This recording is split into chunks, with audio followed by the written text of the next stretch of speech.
Tell me what matters most. Hello, everyone. It's going to be amazing if this laptop works, by the way. So if there is a big technology problem, apologies. I've got 20 minutes to talk about what matters in advertising right now. That's not very long, and there's a lot to talk about. I thought we'd start by watching some football. Ooh. Let's watch some football.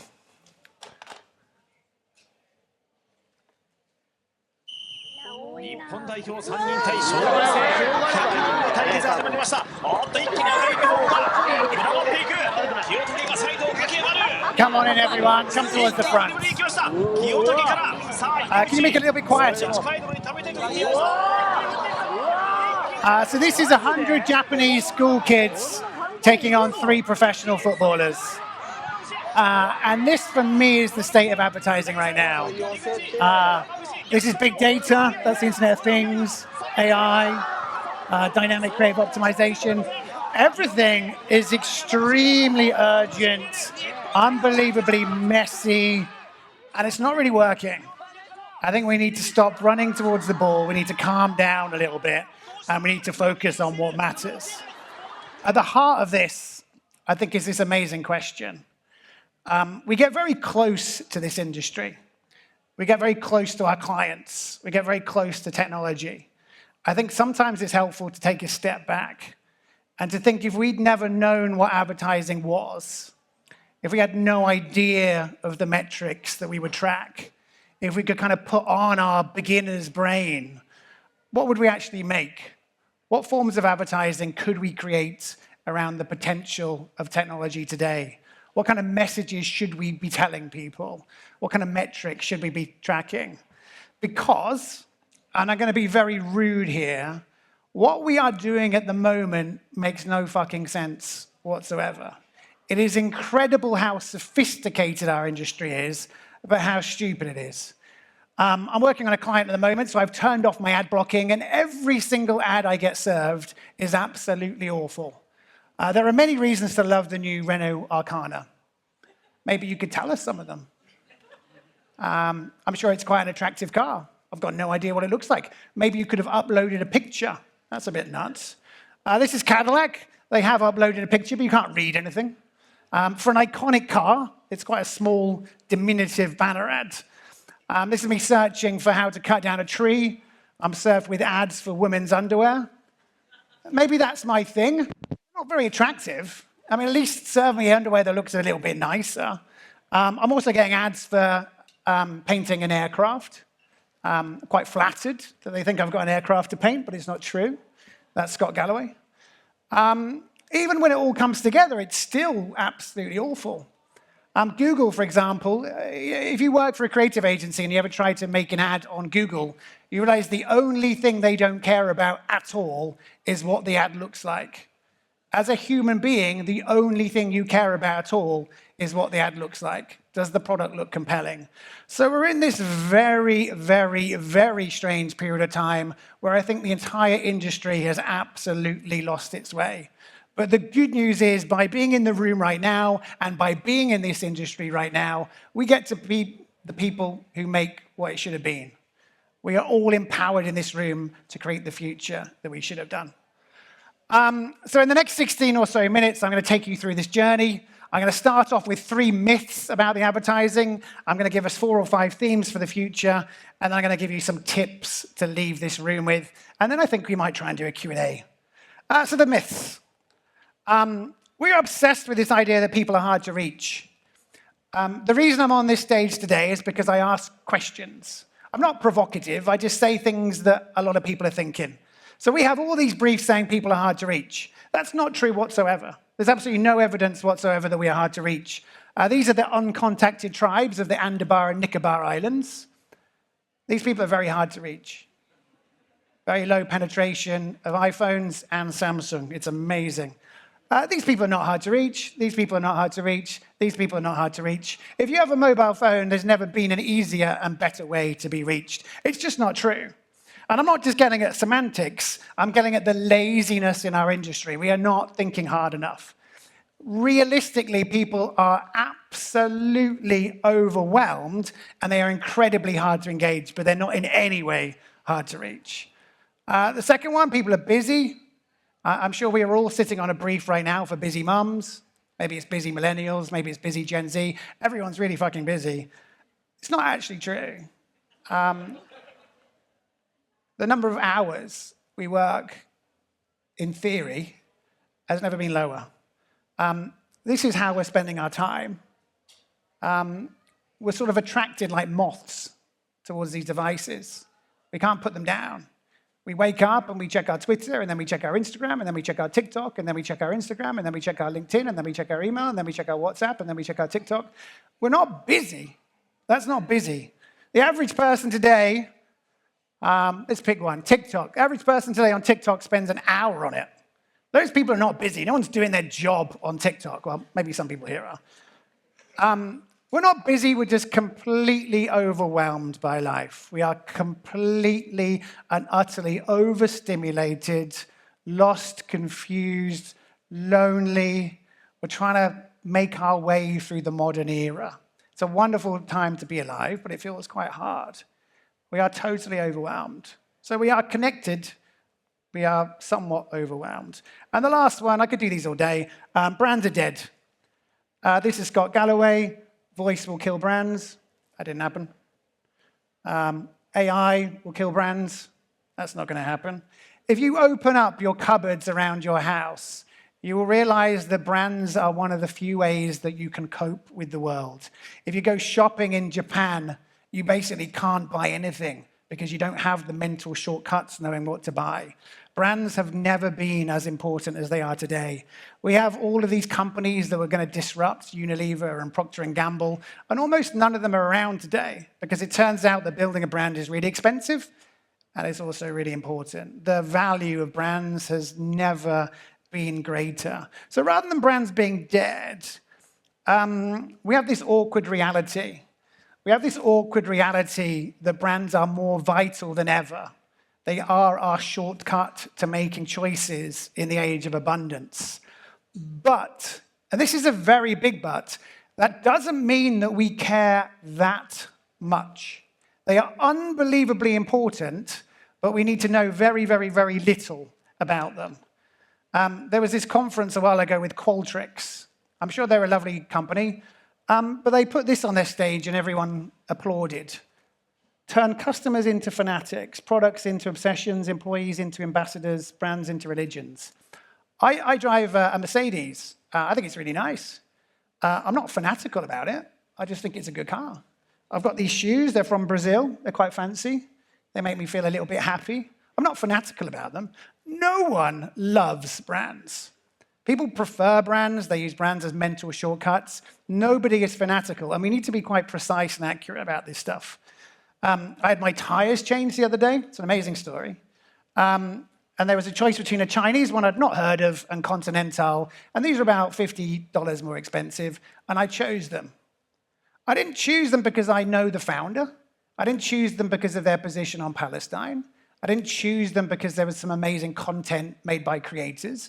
I chose them because I remember seeing their logo somewhere a few times. I don't watch much football, but I remember seeing their logo. And I remember thinking, these tires are probably not going to be crap.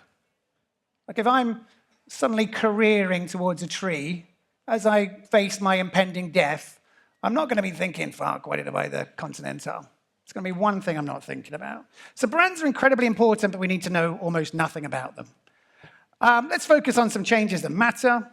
There are two tribes in this industry right now, and you can feel the tension palpably. We used to have these two tribes in the industry. There was above the line and below the line. We didn't really know what that line was. We didn't really know what below it meant. If you ask people, some people said it was to do with accounting. But they were very different tribes, and unfortunately, we didn't really hang out that much. That's the wrong way. It's kind of turned into a different line. It's turned into offline and online. Online being stuff that gets targeted, stuff that gets tracked, stuff that you can do something with. And that turned into brand versus performance. And that was kind of fine for a while. You know, some ads should perform, and some ads should not perform. Some ads should just build brands, do poetry, look nice. That kind of made sense until we spent all of our time on digital media. We now spend far more of our time on digital devices than not. We now spend far more money on digital than not. And that means if you want to reach people, you have to be on digital media. We seem to have confused these two. We think that if we want to reach people, we need to be on digital media, and that means we must follow the digital media playbook. So we have these two tribes. I'm not the first person to bring this up. We have the madmen and we have the mathmen, and they do not in any shape or form hang out with each other. They do not talk to each other. They do not even respect each other. And both of them are completely wrong. The madmen basically look towards their industry for inspiration and recognition. They have no interest whatsoever, it seems, in selling stuff, whereas the mathmen look at the dashboards all day. They sort of jerk off to KPIs. They care about click-through rates. They care about CAC. They spend their whole life looking at dashboards for direction. This is the madmen. I'm sure it's a lovely ad, but it seems like it was made to get recognition from the industry, not to get bums on seats. This is the mathmen. Elon Musk is a complete genius, but he's unbelievably stupid when it comes to advertising. He thinks the whole point of advertising is to show someone an ad to someone who wants something and for them to buy it. That's not how advertising works. Advertising works in about 25 ways, and we don't understand about 20 of them. We buy things from ads, and we have no recognition of seeing the ad. We buy things from ads that we don't like. Advertising is a very weird thing, and both of these sides are wrong. So we have the left that's all about creativity, which is slightly wrong, and the right, which is all about optimization, which is also wrong. We have the left that never wants to see any data. Maybe if the client's husband likes it, that's good. We have the right, where they obsess over every single data point, regardless of whether it's interesting or means anything.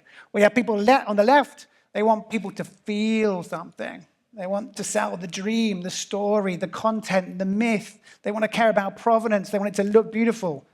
And we have the people on the right that need people to buy something from that ad right now, otherwise it's not worked. I think both of these tribes are completely removed from reality. Dashboards are not the way to drive the vehicle. The industry and its recognition and each other is not the way to drive either. We need to bring them together, and we need to focus on common sense. We need to focus on doing the simple things that really matter really, really well. I don't think it should be as hard as it is. Occasionally, I look for examples of ads that I think are quite good. That's quite good. That makes me think it's premium, makes me want to find out more. This is WeTransfer.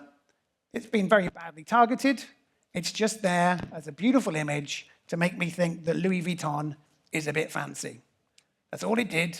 It did it very, very well. I don't even think I can click on it. These become useful frameworks to think about advertising. So my takeaways from this first chapter, just use some common sense. It doesn't need to be that hard. Remember what's worked for 200 years. We are not a new industry. We've been doing this for a while. Everything that worked for the last 198 years probably still works. We might have to change it slightly. And let's forget this obsession with counting over creating success. Let's really focus on doing good things, even if we can't measure it. Number two, I'm going to do this one really quickly because we're running out of time. Everything is digital. It's cheaper to buy a TV than it is to buy a photo frame. Slowly, every single surface around us will become a digital screen. If it's flat, if you could put wallpaper on it, it's going to be a digital screen. It could be in store, it could be in cars, it could be at petrol stations, it could be in fancy retailers. Literally everything is going to become a digital screen. That's quite exciting. So digital is no longer a channel, it's just where we spend our time. It doesn't need to follow a different playbook. Just because someone can click on an ad doesn't mean we need to make them. Just because an ad can be targeted doesn't mean it has to. Just because an ad can be personalized doesn't mean it has to be. And we should be aware of the possibilities. The biggest problem today is actually that clients don't know where to spend their money.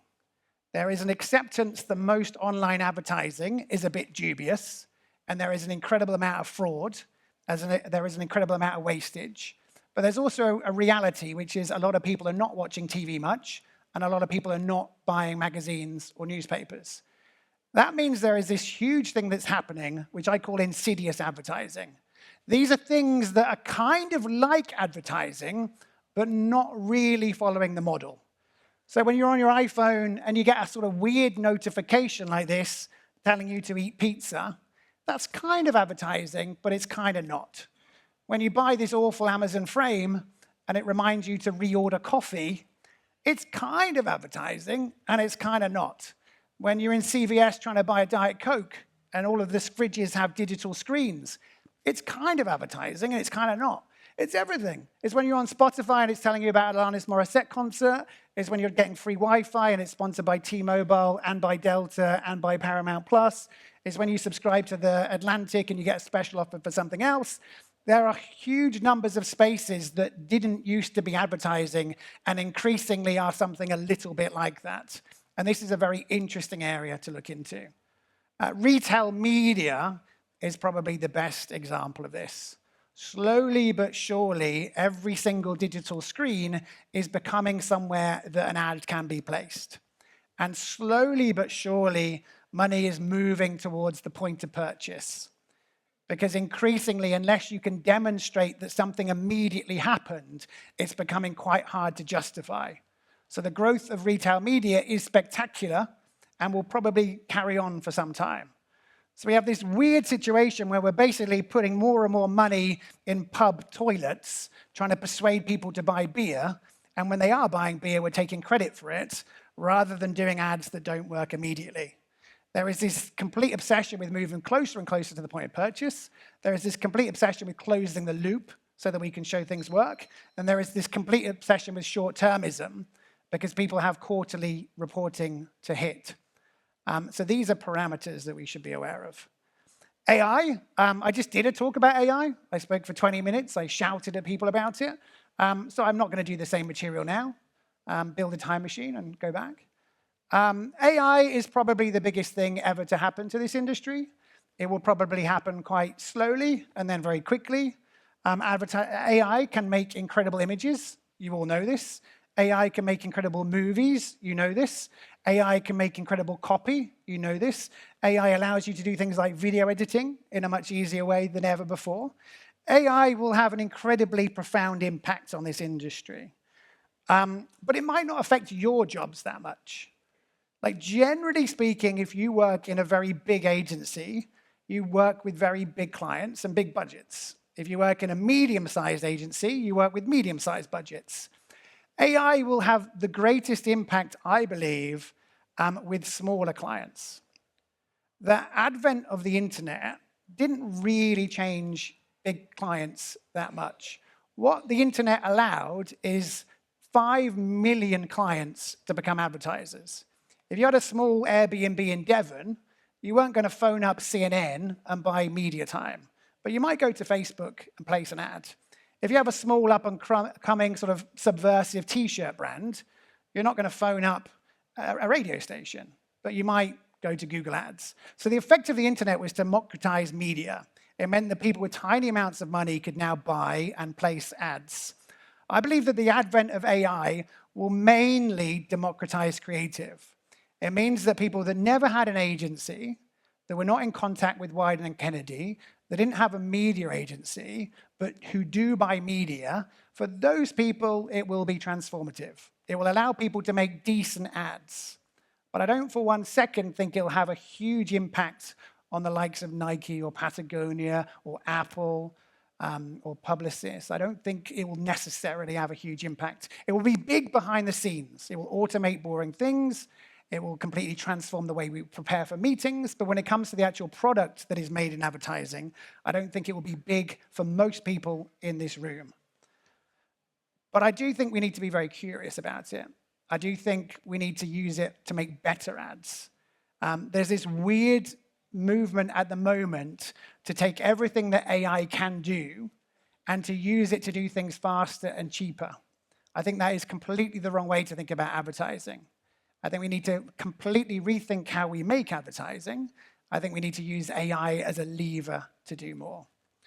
So I've got about 20 seconds before the Q&A. Some tips for you. Bridge worlds. The best thing that you can ever do is become friends with someone completely different to you. You absolutely need to work with people who have completely different skill sets. Figure out how digital advertising works, figure out how creative agencies work. Whatever is the opposite to you, understand how they work, because it's the people who bridge these worlds that will thrive. There are an enormous number of new spaces to exploit. This is media that didn't used to exist. These are tactics that didn't used to exist. These are possibilities that technology makes possible. Do your best to find these places and to make things that have never happened before happen. Experiment with AI a lot. I don't think I need to say this, actually. Looking at you all now, I feel like you already do. But don't dismiss it and don't obsess over it, but make sure you spend a lot of time thinking about what it means for how you work and what you do. And use this moment. I think so far we've gone into a bit of a cul-de-sac. I think the entire industry has been lost. I think we've been completely confused. I think we're chasing the ball. This is a perfect time to take a little bit of time to think, to be more ambitious, to be excited by technology, to be empathetic, and to rethink advertising and what it should be. I think this is the perfect time to build the future that we should have, and therefore I think it's the perfect time to do our jobs. Thank you very much.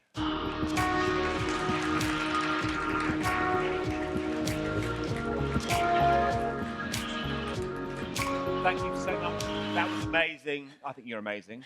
But let's ask some questions. I mean, generally you come across as, I would say, a bit sort of pessimistic an outlook on the industry. And I wanted to get your views on brand purpose. Brand purpose is something that's talked about all day at MadFest. It was talked about all day at Cannes recently. So should brands have purpose? And if so, how can they? Two things. So one, I'm not remotely cynical, and I'm not remotely pessimistic. I'm just incredibly frustrated by how good things could be. Okay. We have the best devices that have ever been made. We have the fastest internet you could ever imagine. We have more data than ever before. And then you get the kind of crap that I see. And I see it in meetings where people obsess over numbers that have no meaning whatsoever. So I get very angry because I'm so optimistic about what things could be like that I get a bit curmudgeonly at times. Brand purpose, there are two completely different forms of brand purpose. There's one, which is a brand strategy. Should a brand have a sense of what it's trying to accomplish? Should there be an internal sense of what that brand is about? That's one thing. And then there's brand purpose, CSR, crunchy granola, making the world a better place, what's its opinion on sensitive issues. Those are completely different topics. And for some reason, we insist on having these vague conversations where we straddle the two lines. It is unbelievably important that a brand has a sense of what it is. It's mostly important internally, not externally. It's quite important where it's appropriate for brands to have opinions on stuff. But we are absolutely off our faces if we think that people go to Tesco and they start to look at their shoe polish and think, what did that shoe polish do about Pride Month? Yeah. Oh, it's a fabric softener. What's that fabric softener's opinion on recycling paper? We do not have any mental capacity. So yes, if you truly believe it, if your culture is rooted around it, if it comes from a place of good intentions and realistic realities, then by all means dabble with brand purpose. But it's highly likely in about 6 months' time that whole agenda is going to change, and we'll be talking about probably AI or regulation of data or some sort of topic du jour. Okay, another question is you talked about Mad Men and Math Men, and Cannes a couple of weeks ago it was tech dominated. It was such a different conference from when I first went to 20 years ago. So, and you said the two sides don't talk to each other. How can the two sides come together? MadFest is a good example. It's full of creatives, it's full of brands, but it's full of technology. So how can they come together to make a perfect we need to fusion? understand how important it is. People, myself included, we're quite lazy. We like talking to people that are like us.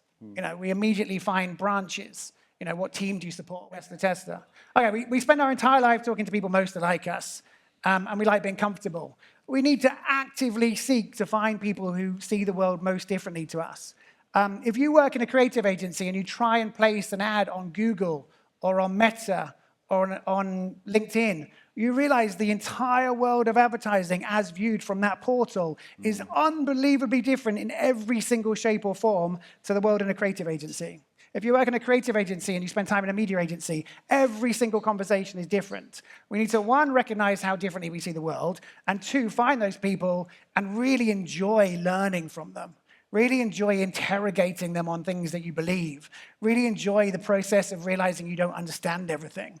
And that process of seeking discomfort and building relationships and then finding things you agree on is an unbelievably important thing to do. Okay, I've got time for one more question, I think, we're going to shut off. No pressure. And this is it's about haters. We had a lot of talk yesterday on this stage about the need for brands to embrace the haters. And social media has made brands become far more transparent than they ever have been. So what do you see in terms of how advertisers should be reacting to consumers who now can contact them directly in real time? This is something I fundamentally don't understand. I am a person. I'm not a brand. I think this is Reese.